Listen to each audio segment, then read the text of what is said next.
know, like, come on, what perfect source material, you know? Yeah, but anyway. So what questions you think you would have, Declan? Well, what got you started in art? What were your big influences? Great question. I grew up in a trailer park in West Virginia. I grew up poor, not far from here.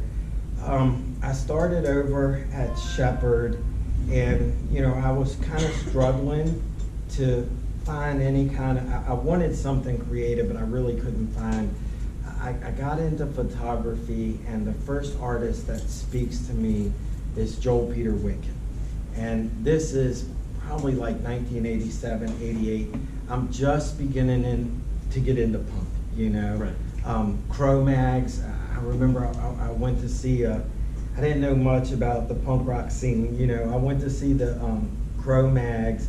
I'm wearing like a Doors t-shirt and sneakers at the old 930 club. Everyone else is in fucking combat boots, the green bomber jackets or black leather jackets. And this best friend of mine named Brian Sylvester got his teeth kicked out by this skinhead named Blue. And he's standing there and he's spitting out his teeth into his hand. And I was like, fuck yeah, this is for me, And that was my introduction to punk, And I loved the hardcore scene for the longest time. DC hardcore was great. I would make, all of us, there was a group of us from Shepherd that would make pilgrimages up to the old 930 club to see shows. That kind of led to everything with these guys, because I started going over and seeing shows in Frederick, because this is late 80s, there's some shows going on. They're inviting DC bands down, and there's little makeshift venues here or there. And I was thinking, well, fuck it, we can do this over in Shepherdstown, And I have like real long hair. I'm into all kinds of crazy music. But I go into Record Traders on Market Street, and I can remember it like it was yesterday. I'm looking into the eyes of Pat Faber, who's in our first program in April. And I said, I introduced myself. I said, I'm working on these shows over in Shepherdstown. I said, I don't know any bands. I don't know nobody. Can you help me? And that was the beginning of this 30-year friendship with these guys. He introduced me to the Voodoo Love Gods. Pat was in, he goes through phases. And that's the fascinating thing with Pat. I respect all of the genres, but to watch him experiment with different genres, that's always been the thing that fascinated me with Pat. But that was Rockabilly Pat. That was when he was doing rock, and it was the first time I met Gary Rodarmel. But we did the very first show at the Men's Club, and that's what we were trying to commemorate last Saturday after 30 years. So I think that went real well. So you have this long, there's so many articles about the newspaper. Well, the one thing I want to say that I'm most proud of with exploring Frederick Underground is, other than that horrible fucking newspaper article that Kate wrote for the introduction of it, and I'm sorry, it was abysmal. There was nothing. I'm used to writing my own fucking press releases. I used to write them for the Blue Elephant all the time. Who, what, when, where, and why. I learned that in middle school journalism. But that's why I started we writing stayed exactly, and we stayed away from the press and did this like you blogged, which was awesome, and really word of mouth, which is the history of our entire scene. Flyers, You're lucky enough that someone passed you a flyer. Yeah, I think about, how did we all end up at those shows back in the day? How did we end up at warehouses in Baltimore's for a rave? How did that happen? Right. And we didn't have phones. No social media. Nothing. So I always believed as a promoter, and I always felt like I came of age as a promoter with Blue Elephant, but I always had to have the next event. So this event promotes the next event. It's always seemed to make sense to me. And Heidi's learned I planned way out. We start way out. we started this. I think the first talks with Sky Stage were as early as December of last year. Yep. Formal proposals were in January. I had already asked Area 31, I'd asked Sam to give me the last Saturday of April, and I was already thinking about Jimmy and Pat Fable, and the personal things that have gone on, like the phone call with Pat Fable, the first phone call with Jimmy Swope, the first time that I see Brian, I go all the way to Cumberland to see Brian, and it was the first show going up and seeing it was Sourpuss, the Drive-In Beats, the Downstrokes, and the Downstrokes are a blast. I've gotten to see them twice through this, but it was probably the first show I'd been to in more than 10 or 15 years, no doubt. And it was a blast.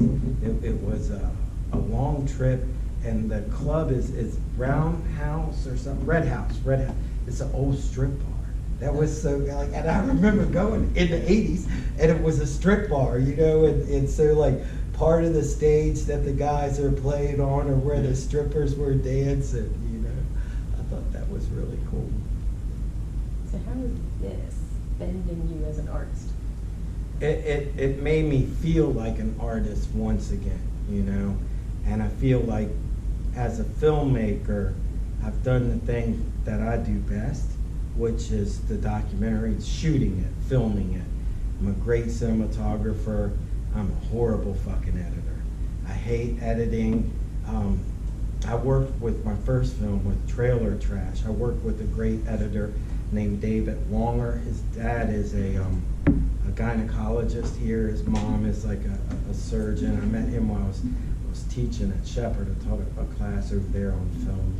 And he was an incredible, had a great mind, and a clinical storyteller, and really a pleasure to work with. And there was another sound guy, Ben Towson, who has gone on to have a really fantastic music career in bluegrass. Like he's a big West Virginia, he just opened his own music center. They record there. It's an old church, and it's dedicated to to bluegrass. So the three of us, we made that film at Trailer Trash Film Journal, mostly shot on Super 8. And the one thing I would say to my friends, when I'm a younger artist and I'm just meeting these guys, you have this dream, New York City.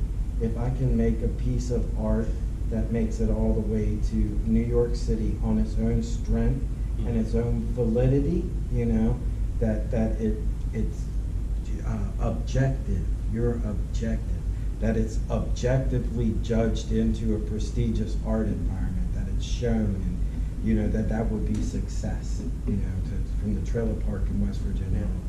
So I did that with Trailer Trash. In 2008, we screened at Anthology Film Archives, which was one of the greatest moments of my life as an artist. To stand on stage, this is the house that Jonas Mekas built. Jonas Mekas is this 94-year-old, he just passed away recently, this incredible avant-garde filmmaker, this incredible collector that cherishes our culture, cherishes film culture, art culture, and makes sure that history is preserved. To be on that stage, to know that Brackage is part of that, to know my history, to be part of my history, and to have that moment as a filmmaker, that made me feel like a filmmaker. That was the first time I felt like I can have that title, So, yeah, I only had limited opportunities because of money to do anything, like serious, like with film, because it's fucking expensive. It just when you start getting into trying to get into film festivals, it's incredibly expensive. But I want to do that one last time with the story that we're working on here. I very much envision us bringing an edited piece that promotes the archive and promotes the whole project, that bringing it to a level that we could get into film festivals. That's my personal.